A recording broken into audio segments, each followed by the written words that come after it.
पीछे की कहानी का शेष। भाग राजा विक्रमादित्य वापस पेड़ के पास गया, बेताल को पकड़ा और अपने कंधे पर डाल लिया। और बेताल ने कहा, राजन, मेरी अगली कहानी सुनो। एक गांव में एक ब्राह्मण का बेटा और एक चोर रहते थे। दोनों के बीच गहरी मित्रता हो गई। चोर ने ब्राह्मण के बेटे को भी अपनी कला में माहिर कर दिया। दोनों मिलकर अमीर लोगों के घरों में चोरी करते। एक दिन उन्हें एक बड़ा खजाना मिला। चोर ने कहा, हम इसे बराबर बराबर बांट लेंगे। ब्राह्मण का बेटा सहमत हो गया, परंतु चोर ने मन ही मन तय किया कि वह उसे धोखा देगा। खजाने को बांटते समय चोर ने भोजन में विष मिला दिया, लेकिन ब्राह्मण के बेटे को यह पता चल गया। उसने भी चोर को मारने की योजना बनाई और पहले ही उसे मार डाला। बेताल ने पूछा, राजा, इन दोनों में से कौन अधिक दोषी था? राजा ने कहा, चोर अधिक दोषी था, क्योंकि उसने पहले धोखा देने की योजना बनाई थी। ब्राह्मण का बेटा केवल अपनी रक्षा के लिए ऐसा कर रहा था। उत्तर से संतुष्ट होकर बेताल फिर पेड़ पर लौट गया। राजा विक्रमादित्य वापस पेड़ के पास गया, बेताल को पकड़ा और अपने कंधे पर डाल लिया। और बेताल ने कहा, राजन, मेरी अगली कहानी सुनो। एक राज्य में राजा के दरबार में एक शिल्पकार आया। उसने राजा को 3 सुंदर मूर्तियां भेंट कीं और कहा, इनमें से एक मूर्ति सबसे अनमोल है, इसे पहचान कर बताओ। राजा ने अपनी विद्वान परिषद को बुलाया, लेकिन कोई भी सही उत्तर नहीं दे सका। अंत में एक वृद्ध ब्राह्मण ने तीनों मूर्तियों की बारीकी से जांच की। उसने देखा कि हर मूर्ति के कान में एक छेद था। पहली मूर्ति में जो बात कान में कही जाती, वह दूसरे कान से बाहर चली जाती। दूसरी मूर्ति में जो बात कान में कही जाती, वह नीचे से गिर जाती। तीसरी मूर्ति में जो बात कान में कही जाती, वह अंदर ही रह जाती। वृद्ध ने कहा, तीसरी मूर्ति सबसे अनमोल है, क्योंकि यह रहस्य और ज्ञान को अपने अंदर रखती है। बेताल ने पूछा, राजा, इन तीनों मूर्तियों का प्रतीक क्या है? राजा ने कहा, पहली मूर्ति उन लोगों का प्रतीक है जो सुनी हुई बातों पर ध्यान नहीं देते। दूसरी मूर्ति उन लोगों का प्रतीक है जो सुनी हुई बातों को अनावश्यक रूप से आगे बढ़ाते हैं। तीसरी मूर्ति बुद्धिमान लोगों का प्रतीक है जो ज्ञान और रहस्य को संभाल कर रखते हैं। बेताल राजा की बुद्धिमत्ता से संतुष्ट हुआ और फिर पेड़ पर लौट गया। राजा विक्रमादित्य वापस पेड़ के पास गया, बेताल को पकड़ा और अपने कंधे पर डाल लिया। और बेताल ने कहा, राजन, मेरी अगली कहानी सुनो। एक अमीर व्यापारी के 3 बेटे थे। मरने से पहले उसने अपनी संपत्ति 3 हिस्सों में बांटी। बड़े बेटे को उसने अपना व्यापार दिया, दूसरे बेटे को उसने अपनी जमीनें और घर दिए, सबसे छोटे बेटे को उसने एक तिजोरी दी जिसमें एक किताब और एक ताबीज था। मृत्यु के बाद छोटे बेटे ने किताब और ताबीज का उपयोग करके व्यापार को फिर से खड़ा किया और अपने भाइयों को कर्ज दिया। जब बड़े और दूसरे बेटे ने अपना सारा धन खो दिया, तो वे छोटे भाई के पास मदद मांगने गए। बेताल ने पूछा, राजा, तीनों में से सबसे बुद्धिमान कौन था? राजा ने कहा, सबसे छोटा बेटा सबसे बुद्धिमान था, क्योंकि उसने अपने हिस्से में मिले ज्ञान और ताबीज का सही उपयोग किया। बेताल ने राजा का उत्तर सही माना और वापस पेड़ पर लौट गया। राजा विक्रमादित्य वापस पेड़ के पास गया, बेताल को पकड़ा और अपने कंधे पर डाल लिया। और बेताल ने कहा, राजन, मेरी अगली कहानी सुनो। एक राज्य में एक तपस्वी ने भविष्यवाणी की कि राजा की मृत्यु एक शत्रु के हाथों होगी। राजा तपस्वी की सेवा में गया और उससे बचने का उपाय पूछा। तपस्वी ने कहा, मैं अपने प्राण देकर तुम्हारी रक्षा कर सकता हूं, लेकिन इसके बदले तुम्हें राज्य के लोगों की सेवा करने का वचन देना होगा। राजा सहमत हुआ। तपस्वी ने अपनी साधना के बल से शत्रु को परास्त किया, लेकिन अपनी जान दे दी। बेताल ने पूछा, राजा, तपस्वी का बलिदान बड़ा था या राजा का वचन? राजा ने कहा, तपस्वी का बलिदान बड़ा था, क्योंकि उसने निस्वार्थ होकर अपने प्राण दिए। राजा का वचन तो केवल उसके कर्तव्य का पालन था।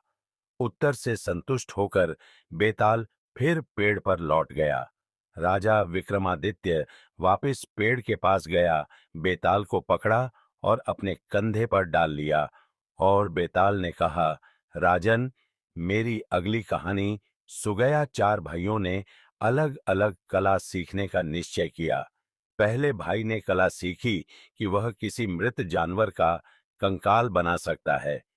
दूसरे ने मांस और खाल जोड़ने की कला सीखी। तीसरे ने प्राण फूंकने की विद्या सीखी। चौथे ने आंखें खोलने की कला सीखी। एक दिन उन्होंने जंगल में एक मृत शेर पर अपनी विद्या का उपयोग किया और उसे जीवित कर दिया। शेर ने जागते ही चारों पर हमला कर दिया। बेताल ने पूछा, राजा, चारों में से सबसे बड़ा दोषी कौन था?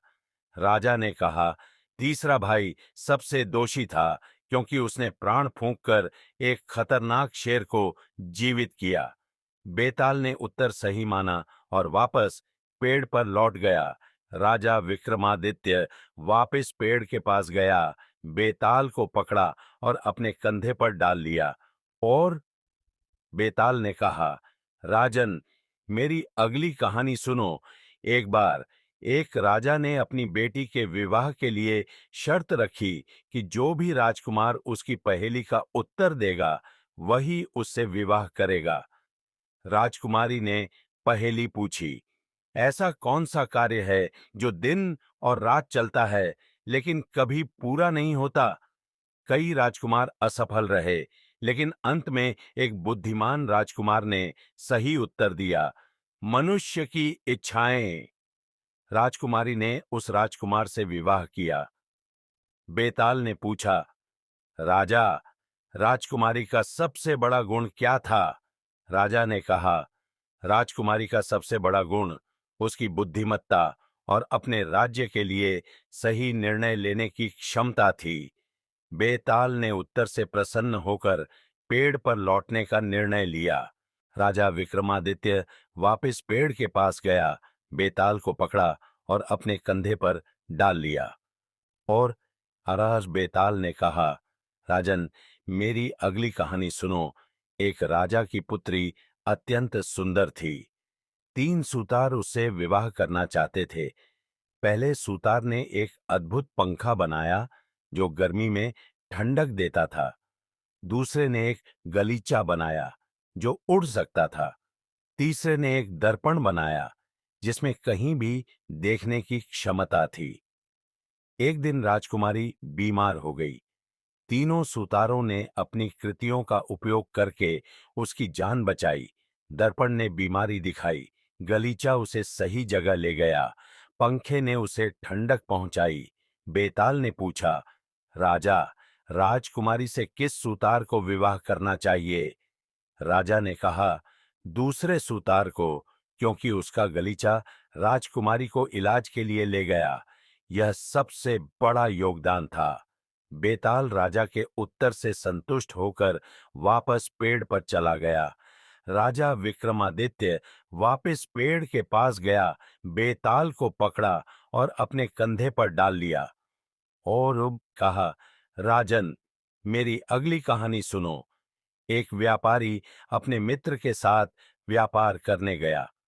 दोनों ने मुनाफा कमाया। लौटते समय जंगल में डाकुओं ने उन्हें घेर लिया। व्यापारी ने सोचा कि उसे अपनी जान और धन दोनों बचानी है। उसने डाकुओं से कहा कि वह उनके लिए सोने के सिक्के बना सकता है। उसने मिट्टी के सिक्कों पर सोने की परत चढ़ाकर डाकुओं को दे दिए। डाकू उसे छोड़कर चले गए और व्यापारी ने अपने मित्र की जान बचा ली। बेताल ने पूछा, राजा, क्या व्यापारी ने स्वार्थ दिखाया या चतुराई? राजा ने कहा, व्यापारी ने चतुराई दिखाई। उसने स्वार्थ नहीं बल्कि विवेक का उपयोग किया। उसका लक्ष्य अपने मित्र की जान बचाना था। बेताल राजा के उत्तर से प्रसन्न होकर पेड़ पर लौट गया। राजा विक्रमादित्य वापस पेड़ के पास गया, बेताल को पकड़ा और अपने कंधे पर डाल लिया। और बेताल ने कहा, राजन, मेरी अगली कहानी सुनो। एक स्त्री ने 4 बार विवाह किया। पहले पति को शेर ने मार डाला, दूसरे पति को सांप ने डंस लिया, तीसरा पति नदी में डूब गया, चौथे पति को डाकुओं ने मार दिया। हर बार वह स्त्री अपने पतियों के साथ न्याय करती रही, लेकिन अपने दुर्भाग्य के कारण पति खोती रही। बेताल ने पूछा, राजा, किस पति ने उस स्त्री से सबसे अधिक प्रेम किया? राजा ने कहा, पहला पति, क्योंकि उसने सबसे पहले अपने प्रेम का प्रदर्शन किया। अन्य पतियों का प्रेम परिस्थितियों में था। बेताल राजा के उत्तर से प्रसन्न होकर पेड़ पर लौट गया। राजा विक्रमादित्य वापस पेड़ के पास गया, बेताल को पकड़ा और अपने कंधे पर डाल लिया। और बेताल ने कहा, राजन, मेरी अगली कहानी सुनो। एक राजा ने 3 साधुओं को भोजन कराया। पहला साधु संतुष्ट नहीं हुआ, दूसरा साधु भोजन में दोष निकालने लगा, तीसरा साधु विनम्रता से सब कुछ खा गया। बेताल ने पूछा, राजा, तीनों में से सबसे श्रेष्ठ साधु कौन था? राजा ने कहा, तीसरा साधु, क्योंकि वह संतोषी और विनम्र था। बेताल राजा के उत्तर से प्रसन्न होकर पेड़ पर लौट गया। बाकी की कहानी अगले भाग में। तब तक बने रहे हमारे चैनल के साथ। दोस्तों, आपको आज की कहानी कैसी लगी? कमेंट में जरूर बताएं और वीडियो को लाइक करें। चैनल पर नए हैं तो चैनल को सब्सक्राइब करें ताकि ऐसी मजेदार कहानियां आपको मिलती रहे। Thank you.